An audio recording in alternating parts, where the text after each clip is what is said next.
आज India super power बनने की दौड़ में है, लेकिन एक छुपा हुआ दुश्मन भारत के युवकों को अंदर से खोखला कर रहा है और वो है ड्रग एडिक्शन।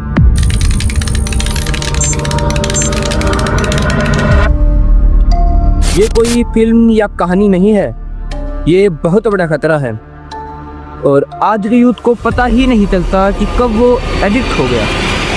और वहां से तकरीबन 16.5 करोड़ की ड्रग्स बरामद हुई है।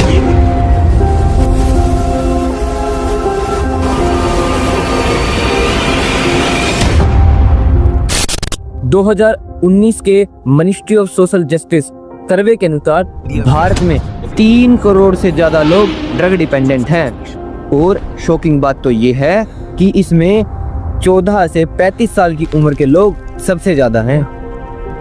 पंजाब, हिमाचल, यूपी, दिल्ली ये टॉप स्टेट्स हैं जहां नशा सबसे ज्यादा फैला हुआ है और इसकी शुरुआत केवल एक ट्राई से होती है और फिर हैबिट और फिर एडिक्शन। जीन पुलिस की तरफ से मैं ड्रग्स को लेके कुछ अपना एक्सपीरियंस शेयर करना चाहता हूं जो डे टू डे लाइफ में हम पुलिसिंग के टाइम पे देखते हैं। तो ड्रग्स की जो प्रॉब्लम है वो काफ़ी देखने में आ रही है, बढ़ रही है। हालांकि पुलिस की तरफ से और दूसरी एजेंसीज की तरफ से इसको कंट्रोल करने के लिए काफ़ी प्रोएक्टिव स्टेप्स लिए जा रहे हैं। ड्रग डी एडिक्शन सेंटर्स भी जींद डिस्ट्रिक्ट की बात करें तो वहाँ पे ऑपरेशनल हैं और पुलिस की तरफ से जो सीजर्स हैं कंट्राबैंड्स के वो काफ़ी मात्रा में किए जा रहे हैं, टाइम टू टाइम किए जा रहे हैं। और सर एक और बड़ी प्रॉब्लम है कि जो 18+ लोग हैं वो क्या करते हैं, जो 18 से कम एज के बच्चे हैं, 16 है, जो एक मतलब अपने टीनेज में है, उसकी तरफ अट्रैक्ट होते हैं। वो क्या करते हैं, उनसे अपना ये बिजनेस करवाते हैं, ट्रांसफ़र करवाते हैं, ड्रग्स वगैरह हो गए उनसे।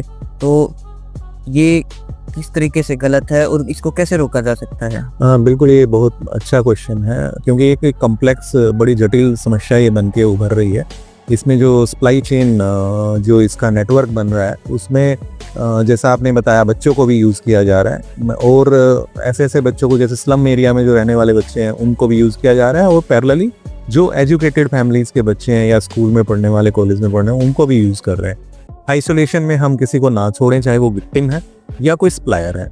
जो बच्चों की आपने बात की तो वो मेनली विक्टिम बन के ही सप्लायर का काम करते हैं क्योंकि उन्हें वो एज सप्लायर काम करने के लिए रिवार्ड के तौर पे ये ड्रग्स की ही खुराक उनको दे दी जाती है। और इनके अंदर क्योंकि ऐसे फीचर्स होते हैं इन ड्रग्स में कि ये साइकोट्रोपिक सब्सटेंसेस हैं, तो एक बार लत लग गई तो उससे दूर हो पाना बड़ा मुश्किल हो जाता है। तो इसको दूर करने का अवेयरनेस है, फिर लीगल जो फ्रेमवर्क है उसके तहत जो उनके ऊपर हम कार्रवाई कर सकते हैं सप्लायर्स के मेनली। तो डेफिनेटली फैमिली और सोसाइटी के और जो गवर्नमेंट की एजेंसीज हैं उनकी इन्वॉल्वमेंट, सबकी एक साथ इन्वॉल्वमेंट से ही काम चल पाएगा।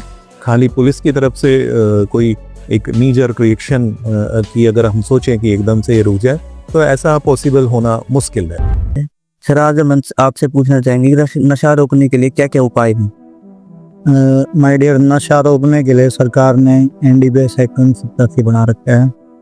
उसमें आप नशा बेच नहीं सकते, नशा खरीद नहीं सकते, नशे की कोई भी चीज़ आप उसमें अपने पास नहीं रख सकते, उसको ट्रांसपोर्ट नहीं कर सकते आप। और इसके अलावा उससे संबंधित कोई भी नशे से संबंधित कोई भी कारोबार किसी को आप डिलीवर कर रहे हो या किसी भी तरीके से आप उससे जुड़े हुए तो वो प्रतिबंधित है।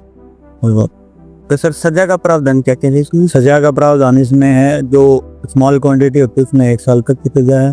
उसके अलावा जो नॉन कमर्शियल है, नॉन कमर्शियल में सजा उससे ज़्यादा होती है और कमर्शियल में जितनी ज़्यादा क्वांटिटी होगी मैक्सिमम सजा 20 साल तक की होती है। उस दौरान जैसे कई चीज़ें होती हैं, हीरोइन है, जैसे हीरोइन की जो क्वांटिटी है वो 10 ग्राम भी नॉन कमर्शियल में कमर्शियल में आती है क्योंकि उसकी वैल्यू बहुत ज़्यादा होती है। जो NDPS एक्ट में जो भी चीज़ें ये सब्सटेंस जो दे रखी हैं इनमें कई चीज़ों की वैल्यू बहुत कम होती है। अब जैसे बुक्की होती है, बुक्की की 1 किलो की वैल्यू भी लगभग 10 से 15 हज़ार के आसपास होती है। और जो हीरोइन है या जो चिट्टा आजकल बोलते हैं उसकी 10 ग्राम की वैल्यू भी लाखों में होती है। तो सज़ा जो होती है वो कौन सा आर्टिकल आप पे पकड़ा गया है, कितना पकड़ा गया है, किस कैटेगरी का है, उसके अकॉर्डिंग इसमें सजा होती है। स्पेशल कोर्ट होती है NDPS एक्ट में जितने भी केस दर्ज होते हैं उनकी एक स्पेशल कोर्ट होती है, सेशन ट्रायल होती है, उसी में जज साहब इसको सजा देते हैं। अब अपनी इस गैंग की इज्जत रखने के लिए ना एक बार तो एक खींचना ही पड़ेगा। 100 की शर्त लगा ले, इसकी फटती है। बता दे इसको, टाइगर है तू, टाइगर। भाई 500 की शर्त लगा ले, इस फट्टू से कुछ नहीं होने वाला। बचपन में दोस्तों के बहकावे में अक्सर हम पहले कश के झांसे में आ जाते हैं और समझ नहीं पाते नशे का पहला कश हमें नशे के जाल में हमेशा के लिए फंसा सकता है। इसलिए साहसी बने और पहले कश के बहकावे से दूर रहें। किसने बोला मुझे तुम लोगों जैसा बनना है? आइए बनाएं नया भारत, नशा मुक्त भारत। भारत में ड्रग्स से निपटने के लिए 1985 में NDPS एक्ट लगाया गया।